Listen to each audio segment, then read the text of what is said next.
On arrive au bout de cette Sydney Hobart qu'on vous a fait vivre depuis le départ, même l'avant-départ. Et puis le bout, c'est toujours un très bon moment parce que c'est le port d'arrivée à Hobart. C'est beaucoup de fraternité entre les marins, le bonheur évidemment de retrouver la terre quand même après 3, 4, 5 jours à batailler en mer. Donc c'est toujours un très bon moment et je vous propose pour la dernière de vivre tout simplement tous ces moments d'arrivée.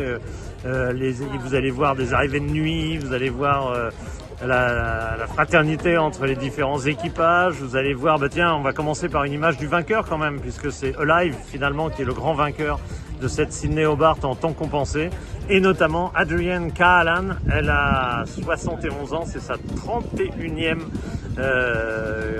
Sydney Hobart. Vous vous rendez compte un peu d'où elle vient, et c'est la navigatrice du bateau, donc une experte. Et il y a aussi un navigateur qui a 50 Sydney Hobart qui était sur cette Sydney Hobart, donc il y a encore mieux. Et puis il y a aussi des débutants, enfin il y a un peu de tout. Et je vous propose donc ce florilège d'arrivée. On va commencer par le bateau français quand même qui a été le mieux classé, Teasing Machine, avec son propriétaire Eric de Turckheim. Et puis vous verrez aussi bien sûr Laurent Pagès qui était son skipper, son tacticien. Il y aura une grande interview de lui d'ailleurs, ce sera la toute dernière vidéo sur le Sydney Hobart. Et puis voilà un enchaînement de bateaux qui arrivent un peu pêle-mêle, et je pense que ça vous fera grand plaisir d'avoir vécu toute cette Sydney Hobart avec nous sur le YouTube Inémédia. À la prochaine après cette vidéo. Et apparaît le bateau pour cette Teasing Machine qui va lui aussi finir une place honorable. Mais ce sera trop court pour la victoire finale dans la Sydney Hobart, réservée cette année aux locaux. C'est Alive, le bateau de Hobart, tout simplement, de Tasmanie, qui va très certainement remporter cette Sydney Hobart. Teasing Machine aurait été un bon concurrent, mais pas suffisamment fort. La ligne est bientôt passée. Et l'arrivée au port de Teasing Machine.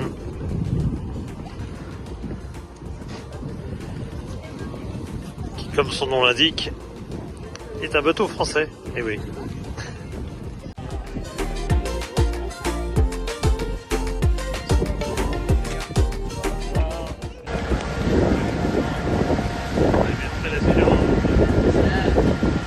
Vainqueur de l'an dernier, il sera assez loin cette année, mais encore correctement classé.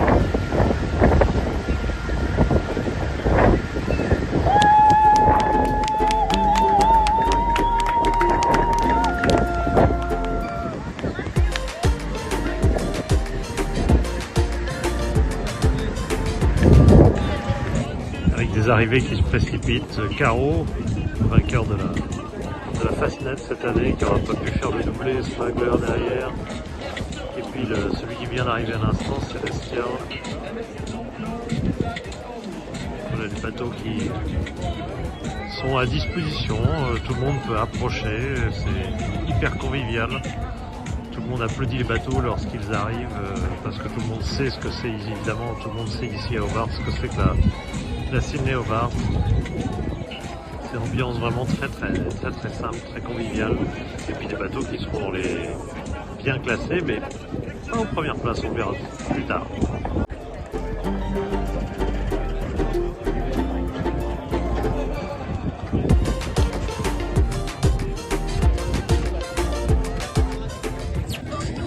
Le premier boulot quand on arrive, et beaucoup de rangements. De rangement, les voiles, les sacs, une fois que tout ça est prêt. Évidemment la bière, la tradition. Voilà, le bateau Celestial est rangé, tous les bouts, toutes les voiles, tout est rangé. On peut sacrifier aux traditions, les deux traditions. Il y a la bière d'abord, la bière Cascade, c'est la bière de Tasmanie, l'une des plus fameuses d'Australie. Et puis le pie, je ne sais plus comment ça s'appelle exactement, mais le pie, vous savez, c'est des morceaux de viande enrobés de pain. C'est une tradition très british, et elle existe ici aussi. C'est la tradition aussi de la voile de finir la course avec un pie, un Tasmanian pie probablement, et la bière Tasmanian, un Cascade. On est bien dans l'esprit là. Arrivée de nuit avec la traditionnelle solidarité des marins, puisque c'est des marins marins de Demani qui vont aider ce G-Bird à accoster.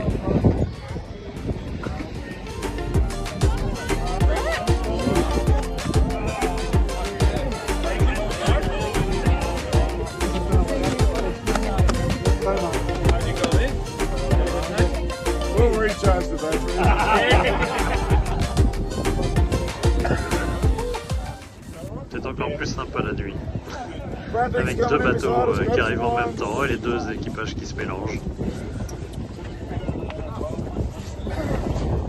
La libération est encore plus forte quand on arrive de nuit et pas grand froid du côté d'Hobart. Et avec les marins, c'est jamais fini.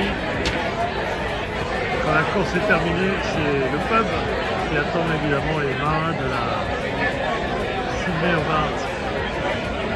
Dès le premier soir, dès l'arrivée, hop, au pub.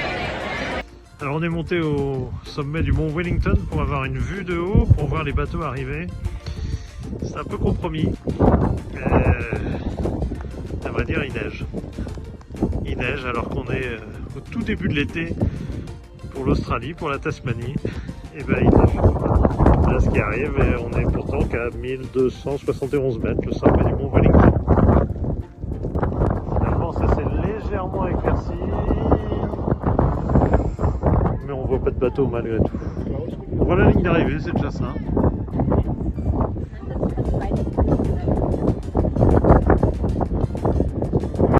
À défaut de bateau, on a trouvé la neige. Tiens, parmi les bateaux, le bateau de Pierre Fonfon qui est arrivé. Ça, tiens, on va voir ce qu'il fait. Qu'est-ce qu'on fait? Qu'est-ce que fait un marin quand il arrive de 4 jours de mer? Alors c'est ça qu'on fait à l'arrivée, Pierre? Moi je croyais que c'était qu'on fonçait à la douche. Non, non, pas du tout. Pour l'instant, on n'a pas retenu d'hôtel, on n'a rien, donc là, on ne sait pas encore comment on va faire. Et comme on a plein d'amis qui sont arrivés, qui nous ont accueillis gentiment, ben, on prépare un petit accueil. Ah ben ça c'est sympa ça. Ben, j'espère, c'est après qu'on pourra le dire. Bon, dis-moi, très fatigué ou pas tant que ça finalement? Si, un peu fatigué, si, parce qu'on a eu des nuits difficiles et puis pour dormir dans le bateau, c'est pas toujours évident.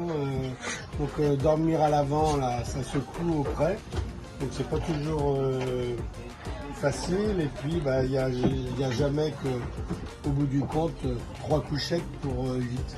Et puis, ouais, mais c'est déjà pas mal d'avoir des couchettes. Il y a plein de bateaux qui ont pas grand-chose, qui sont pas équipés comme ça. Toi, tu as même fait la cuisine, il paraît, pendant les tempêtes. Ah, j'ai fait la cuisine. Alors, pendant les tempêtes, j'ai fait réchauffer parce que j'ai anticipé à chaque fois la météo.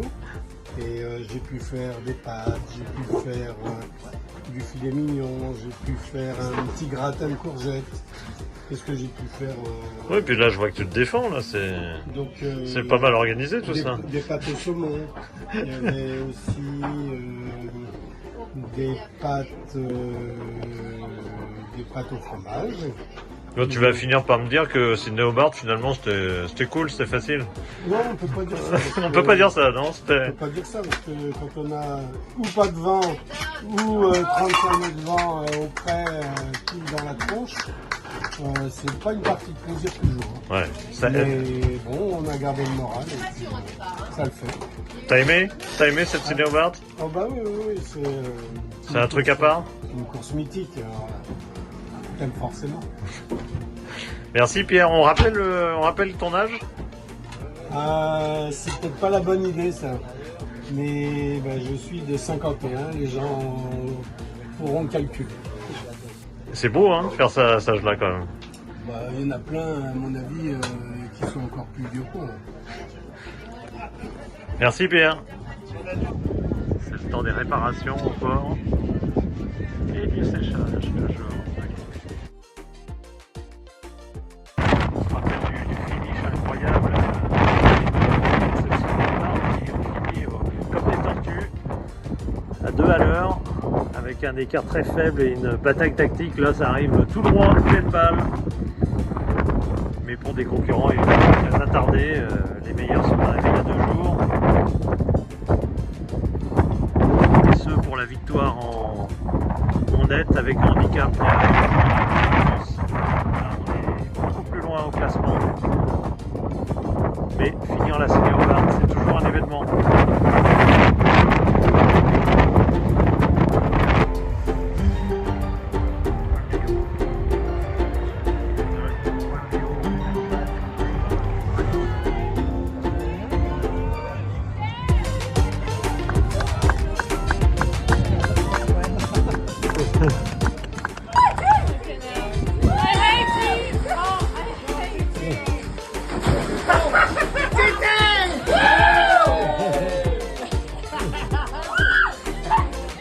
Tradition.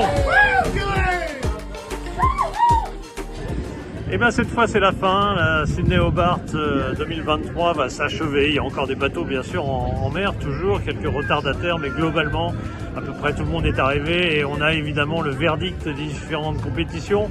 On va pas donner toutes les catégories parce que c'est un peu long, mais vous avez vu qu'en brut, en temps réel, c'est Loconnect qui a été le grand vainqueur pour 51 secondes devant Comanche, Adun Comanche, et puis Smuggler pour les 52, qui est une catégorie importante, les 52 pieds. Smuggler a été le plus rapide, et puis le grand vainqueur officiel de la Sydney Hobart de cette année, eh bien c'est Alive, donc qui finalement n'a pas été détrôné. Il y a eu du vent, c'est vrai, ça a fini avec des 50 nœuds au large de la côte de Tasmanie. Il y a eu du vent, oui, mais pas assez, et surtout pas favorable, pas assez favorable, souvent dans le nez, et du coup personne n'est arrivé plus vite que Alive, qui a donc battu URM et qui à l'arrivée est bien le vainqueur final de cette Sydney Hobart. C'était bien, non? Bon, bah, c'était sympa, on a passé un super moment, on s'est éclaté et j'espère que toutes ces images vous ont bien plu. Restez bien sûr fidèles à notre chaîne YouTube sur Inemedia. Vous pouvez voir comme ça de temps en temps des épisodes. Bon, c'est plus souvent sur le foot, c'est vrai, mais la voile, c'était bien chouette. C'était une autre façon de faire le Boxing Day. Salut à tous, à tout bientôt.